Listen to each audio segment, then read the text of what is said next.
Les sujets du jour de la revue fiduciaire. Premier sujet de notre JT. Réduction, IRPME. Les particuliers qui souscrivent, en direct ou via un fonds, au capital de certaines sociétés peuvent, sous réserve du respect des nombreuses conditions requises, profiter de la réduction d'impôt sur le revenu dite Madelin ou IRPME.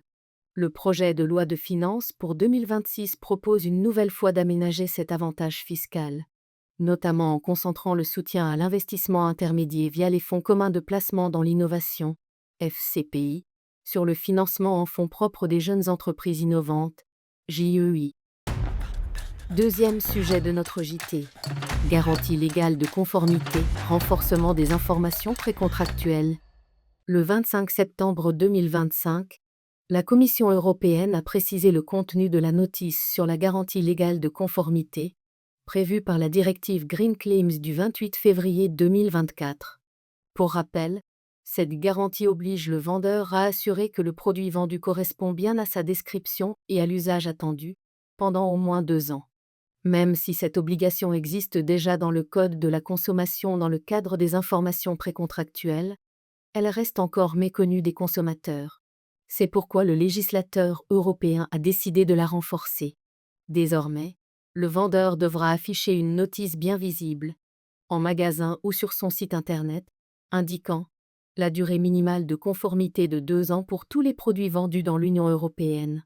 Un QR code pour accéder à des garanties plus longues selon les lois nationales. Les recours possibles en cas de produits non conformes. Cette garantie légale de conformité est différente des garanties commerciales, qui devront aussi être mentionnées dans la notice. Les États membres devront transposer cette directive au plus tard le 27 mars 2026, date à laquelle le règlement d'exécution entrera également en vigueur. Troisième sujet de notre JT. Aide aux employeurs d'apprentis. Les modalités de calcul sont révisées. Un décret du 31 octobre 2025 modifie les modalités de calcul de l'aide unique et de l'aide exceptionnelle versée aux employeurs d'apprentis au titre de la première année d'exécution du contrat. Jusqu'à présent, l'aide était versée, mensuellement sans tenir compte, pour le premier et le dernier mois, du moment dans le mois où débutait, ou bien se terminait, le contrat d'apprentissage. À partir du 1er novembre 2025, pour les contrats dont la durée est inférieure à 1 an, ainsi que pour ceux faisant l'objet d'une rupture anticipée avant leur date anniversaire, le montant de l'aide est calculé au prorata du nombre de jours réellement travaillés. Les employeurs qui seront impactés par ce changement de réglementation seront perdants.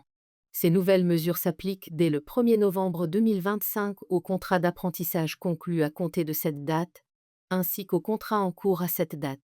En toute logique, pour les contrats déjà en cours au 1er novembre 2025, le décret précise que la proratisation s'applique uniquement au titre du dernier mois s'il y a lieu, fin de contrat en cours de mois.